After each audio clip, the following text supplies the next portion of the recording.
We both live in Lisbon. You also lived and worked in multiple other cities and countries around the world. What was it about Lisbon that brought you here? Actually, I came to Lisbon first because of a job opportunity in private equity. I was living in Argentina, Buenos Aires, and got this offer. It looked amazing, super interesting job, interesting industry. And I knew Europe and I loved it, so I said yes, why not? Then I arrived, came to Lisbon and got in love with the city. Yeah.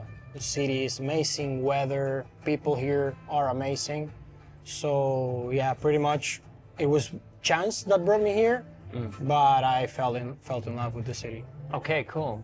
Beside this career in business development, you've also had many athletic achievements. So you're a big sports guy. Yeah. So you've been in boxing and you had a few really big achievements there. Started boxing when I was very young, like at 12 years old probably. I've been state champion and came second in the national championship. Fantastic. In 2007, I played rugby, did gymnastics, trained CrossFit, did a little bit of everything, and recently I've been running much more, like as a sport, and doing triathlons too. No, we have running in common. I love to run, and Yeah. there's like a Tuesday run club here in Lisbon at Cais de Sodré to the bridge and back, and I usually do that one. I think we met there yeah, a at couple some of point. times. Yeah, exactly. Yeah, sure. Yeah, it's a nice way to integrating exercise into your life in a social way too. Because, for example, when I was doing this training, I had almost no time for social events. So the run clubs were a nice thing to integrate because I was doing both, like exercising and social. So that's a good two birds with one stone, right? Exactly. So you go and run and you meet your the same friends time at the you same meet your- time. I think that's the way to go, right? There's Like, not enough hours in the day otherwise. in that line, like most of my friends today in Lisbon, I met them either through the gym, through run clubs, through like cycling.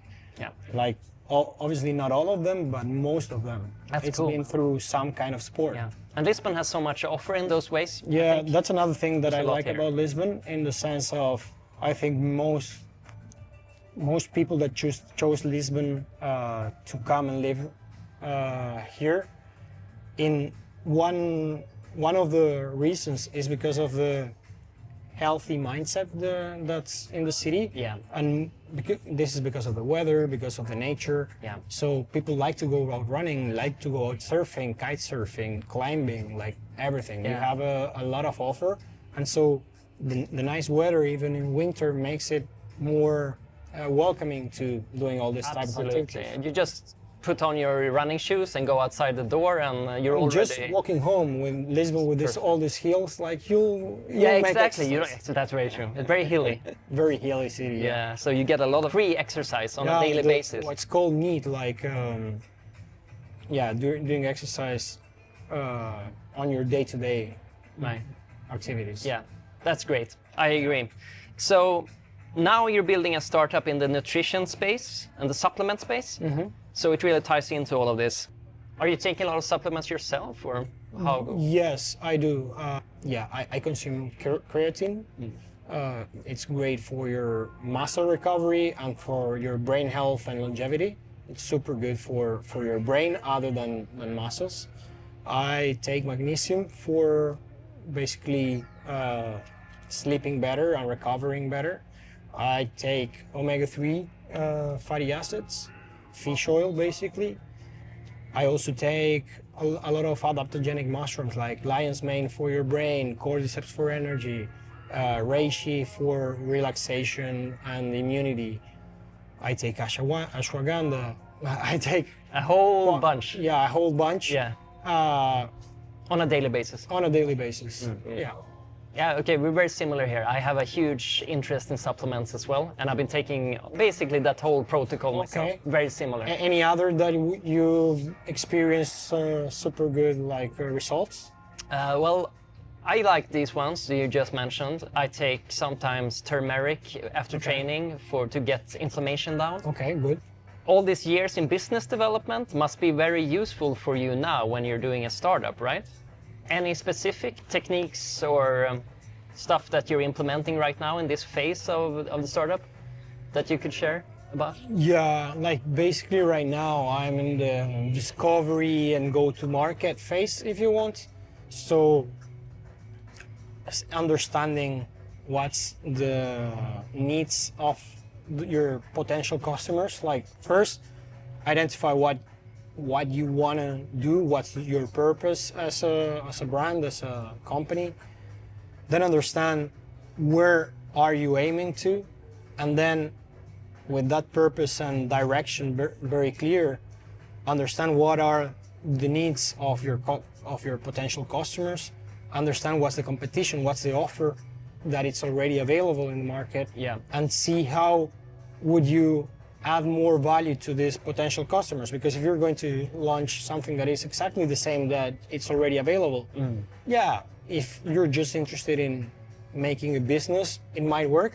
But if you want to really add value to your customers, it might not make that much sense. So understand the landscape, the competitive landscape, and build your proposition that is aligned with your purpose and that is aligned with space that is in the market or not. And then, well, start building with as much feedback as you can and iterating on that feedback as you go through. Right.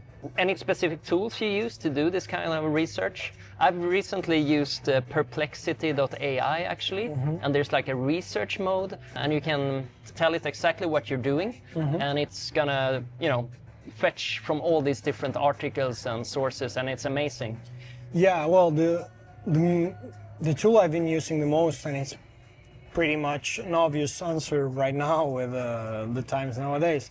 It's ChatGPT. Basically AI tools. I've looked into Perplexity recently too. I think it's amazing. But I would say, as a general, like AI tools are super helpful and help you do a lot of work that previously you could do but would take you ages. Now you can do it much faster, and even though it might not be the final version of it, you have a first draft to iterate and work then with professionals, be it contracts, be it like designs, be it like whatever you are working on. Totally. Just getting this first rough draft and outline very quickly from AI, that I find that so helpful. Yeah, because you can just like pour your thoughts into the tool you're using, be it Perplexity, Claude, ChatGPT, and basically tell everything very raw and ask for some iteration, and then structure a first draft. And after that, you'll refine it all the times you need, and then you can go with your advisor, with your consultant, with your accountant, with your designer, and polish that. Iterate. But you already have something to work with. That's fantastic. I find it's the best time ever to build a startup right now, because you can validate things so quickly, and you can also build out things quickly. You have a partner just in your pocket right now. Exactly. It's someone to bounce ideas with back and forth. Never gets tired. Never always gets tired. Excited. Always want to help. You get tired before him most of the time. It's like, okay, well, maybe I should go to sleep. It's 3 o'clock in the morning. Exactly. We've been bouncing ideas for a couple of hours.